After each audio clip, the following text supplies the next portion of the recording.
we get to MizTV. Now, just to open this thing up, I really love what the Miz did here. He pointed out that MizTV is the second most must-see talk show ever, because he points out all the other different talk shows that have ever happened, with the cutting edge and the highlight reel and all this stuff. And he says that none of these shows would exist if it wasn't for the original, if it wasn't for Piper's Pit. And then he tells Roddy that he will be missed. And that was great. That almost made Miz look like a face. But then he knew what he just did, and he worked his way out of it by, again, he kind of insulted the crowd. He kissed up to Owens. He talked crap about Cesaro. He really did kind of work his way back towards getting the crowd to hate him, and I appreciated that. I appreciated that as well. I thought that was great. I think it meant a lot to him to be able to give that little nod to Piper. I thought that was so cool. And yeah, you know what? I feel like, honestly, if we were to, and we usually do this on Twitter, we make a distinction between match and segment. This was my segment of the night, personally, because what made this Miz TV so good in particular, the people involved, that being primarily, again, Owens and later Cesaro, which we'll get to. But B, Miz really stayed in the background for this. Yeah. I feel like in other Miz TV segments, he is so, like, animated, so in your face, and, like, so involved. Like, he makes it about him, which I get it. That's part of the character. But he really did kind of stay in the background and let Owens and Cesaro build their program, and it really helped. It really helped. If anything, Miz is almost like a prop to me. Well, and that's kind of the purpose that he was supposed to serve. I would even go as far as to say as he kind of channeled his inner Roddy Piper in this interview, because he actually did a really good job of letting the other people speak their mind. Absolutely. Absolutely. Yeah, I just love how reserved he was, how, in the background he was. And Owens comes out and he actually starts out by kissing up to the Miz, which is great. He's like, I'm actually a really big fan of yours. I own all your DVDs. But he has that Kevin Owens face on. He not even DVDs, Blu-ray. Like, he takes the next step. Absolutely. And he buys the more expensive disc, brother. Absolutely. And, they get straight into it. Miz asks straight away. Like, he spends a little bit of time, like, reveling in Owens' compliment, but he really does dive straight away. Why do you think, like, what's Cesaro's beef with you? What's going on here? And, Kevin Owens starts talking about, like, why Cesaro's so jealous of him. And then Cesaro's music hits. He comes out, to your point, Ashton, looking like Jason Statham. Yeah, he was rocking that suit, man. I'm telling you, Cesaro's rocking suits lately and t-shirts, and I'm like, he's got a great look. He's got that look that's money, man. I'm feeling this main event push. We had heard the rumors, and I'm really thinking it's panning out. So excited and so happy for him, but he comes out. Yeah, it's worth noting he's actually been replacing John Cena on Australian tours that they've been doing over the last week. So the WWE definitely is putting some faith in Cesaro. Absolutely. I loved, did you see the sit-down interview he did with Michael Cole? No, I didn't. It was so, I'm not going to recount the whole thing because obviously I want to get to the segment, but he had one line in there that I loved because Michael Cole brought up to him the Vince McMahon Stone Cold podcast and what Vince McMahon said about Cesaro. And Cesaro said, well, I was in the car, I was driving to the next town, and I heard it. So the next day, I just walked right into Vince's office and I said, okay, Vince, challenge accepted. And he said, like, ever since, I've just been determined to get to that next level. And I can believe that because I've heard the likes of Shawn Michaels doing that. I know, dude. That's what I was even going to bring up because wasn't the whole story that Shawn Michaels basically just stormed into Vince's office and said, look, Vince, what do I need to do to be a top guy around here? What do I need to do to get you to believe in me? And then Vince was just like, well, you just did it, Shawn. And you kind of have to wonder, like, I wonder if that's kind of how it worked out with Cesaro because, he kind of didn't really recover that quickly after the Vince McMahon podcast, did he? No, but I think he's finally found his footing, and he's just been doing stellar work because they give him time to show it. And I think he held his own on the mic here. He didn't really make any slip-ups. I love that he's still going on the whole walk Owens walk thing. Hell, I'll take walk Owens walk over trying to conflate Seth Rollins with Justin Bieber any day of the week. And, he comes out and he says, Miz, look, didn't mean to interrupt you because Miz is like, normally you're supposed to be formally introduced on Miz TV. And it's like, I'm sorry. I just want to get a front row seat to what Kevin Owens had to say.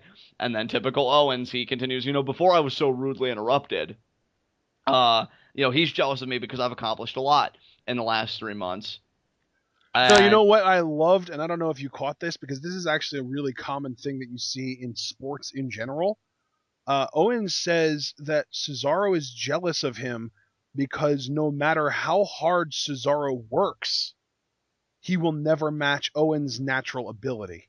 And it's there. yeah, It's like the old phrase, "Hard work outdoes natural ability." I don't know exactly what the phrase is, but it's basically saying that like if you work harder than everyone else, it doesn't matter how naturally gifted you are, you're gonna do better than them. But basically, Owens is saying that's not true. He's saying that my natural ability has already given me more success than all of your hard work has over the last 3 years, and that's something else he said. He said that I've accomplished more in 3 months than you have in 3 years. So he's really like almost personal jabs at Cesaro, but I think that we all kind of know on the inside that Cesaro's going to get his. yeah, absolutely. And I love that that's kind of the narrative they're going with. It's almost like again that genius at birth versus the genius through hard work, and both guys are so good at their craft. Just I mean the best. And That's what yeah, it is. Hard work beats talent when talent doesn't work hard. oh okay, okay. And And Cesaro, basically, Kevin Owens is just like, that's not true.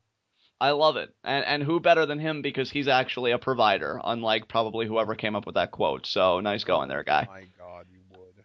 Yeah, look, every time, man, every time I'm gonna find a way to work it in there. But Cesaro retorts that, and I like this line from Cesaro. I wish he could have gone a bit further with I it. enjoyed this whole Miz TV segment, to be honest with you, dude. Oh yeah, this is my segment of the night again. Yeah. We usually make a distinction between match and segment of the night. This is my segment of the night because Miz is in the background. These guys just did their thing, and I love this line from Cesaro when he said, "You know, every time you walk out of a match, you know, it's an insult to me. It's an insult to these people, and it's an insult to everybody that works, you know, within this ring. It's pretty much an insult to the craft, and I like that. I like how personal on a professional level this is getting because you have Owens making it personal, saying, "Well, look, my natural talent already exceeds all everything that your hard work has accumulated."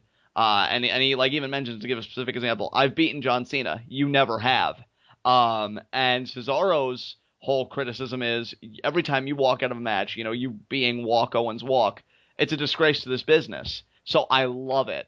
And then I think one of them says something and Miz tries to get involved and they both.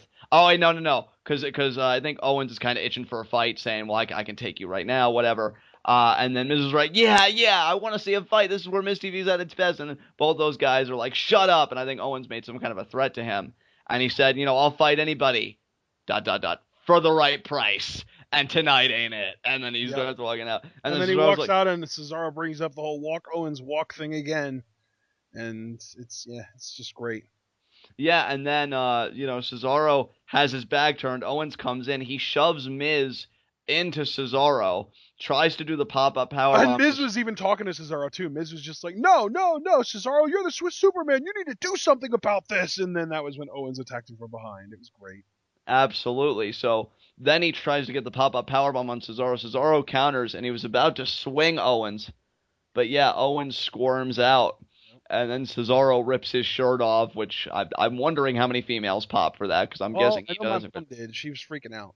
That's awesome. Um, And yeah, that's how we end the segment. Dude, I'm telling you already, like, even though Brock Taker, I'm loving the story of that, I feel like from an in ring perspective, this is my most anticipated matchup for SummerSlam currently.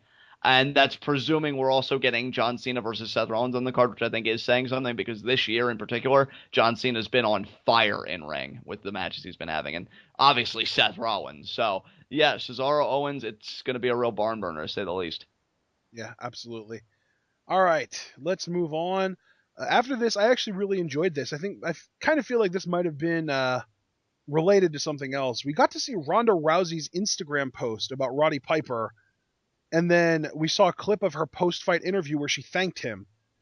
And all I could think of was, I wonder if allowing WWE to use this UFC footage was Dana White's way of apologizing for the fake comment.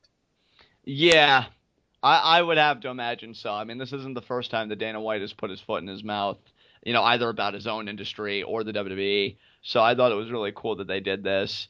And yeah, Ronda certainly did right Bye, Roddy. I mean, I saw the fight. Anybody can see the fight on Facebook if you have the right friend that's into that kind of Well, thing. it's Because literally yeah, 30 seconds yeah, long. it's 34 seconds. Like nobody's gonna make a big sting about that. And she did the work, and yeah, it was great. And I saw that promo, and well, post fight interview, I'll say, and it was just wonderful. So that was Yeah, really cool. absolutely. All right.